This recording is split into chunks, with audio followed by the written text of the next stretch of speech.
Hello, welcome to another Joyful Gym with Audrey Joy. When I was in first grade, I got an F in getting along with others.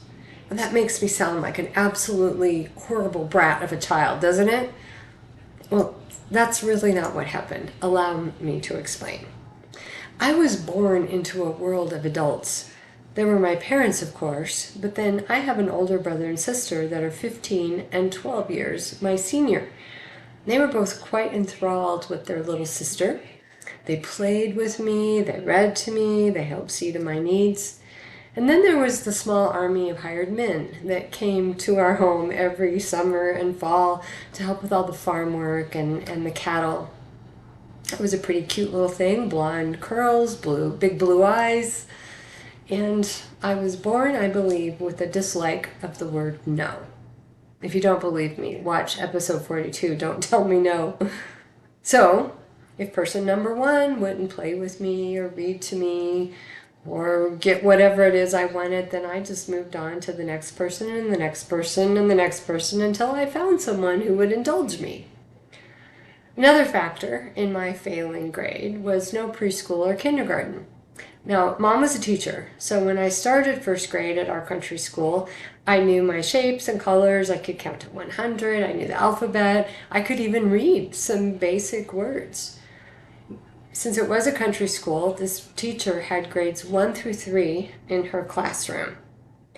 And not only did she have to come up with lesson plans for grades 2 and grades 3, but the other first grader, my one classmate, well, her mama didn't do such a good job of preparing her. She didn't know any of those things that I knew. So our teacher had to do 2 lesson plans for us, the first graders. I might have been well equipped with skills, but not so much with socialization, especially with kids. I mean, I'd really never been around kids. I wanted to hang out with the teachers because I knew how to talk to adults. I didn't really know how to talk with kids. And as it turns out, kids weren't interested in doing what I wanted them to do just because I was cute. Apparently, I was a bossy little thing, and the other kids didn't like that so much. The other thing I remember about first grade is the teacher introduced a classroom competition early in the year, and it was supposed to go on the whole semester. I think there was a really great prize at the end of the semester for the person who won it, and there was a checklist that each student had to complete. It had things on it like getting your work done, marks, get the best marks, classroom housekeeping, things like that were on the list. And my competitive drive to win and excel showed its light quickly.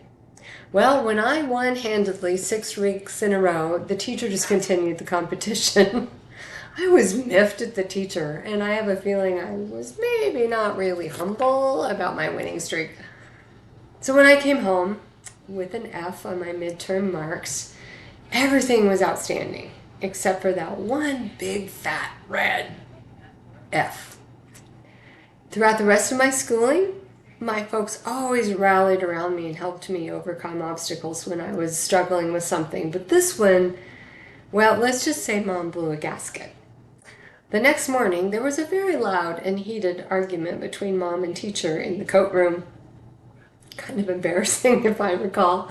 And Mom's point, well, maybe not in the most effective manner, was rather than put a grade like that on a first grader's report card, why not get in touch with the parents and let them know that there was a behavioral problem? She wasn't really wrong. That said, I remember lessons at home about being polite, not being quite so bossy, lessons on asking and not telling. And my competitive side was very eager to learn these lessons, as I never ever wanted another F on any report card, and I never did get one. But being humbled like that was actually a really good experience for me. And isn't it always? I mean, the Bible has a lot to say about humility, and if there was ever an example to follow, certainly Jesus would be the example that we would want to follow. Philippians 2:8 says this about him.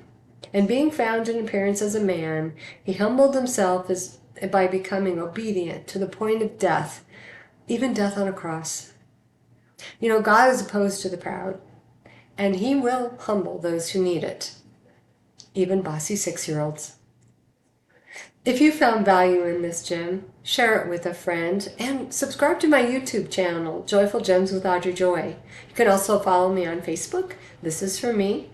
And if you would like to follow the Joyful Gems and receive those in your inbox, just log into my website, thisisforme.com, and you can get registered as a follower. Or the other thing you can do is just email me, audreyjoy@thisisforme.com. Be joyful.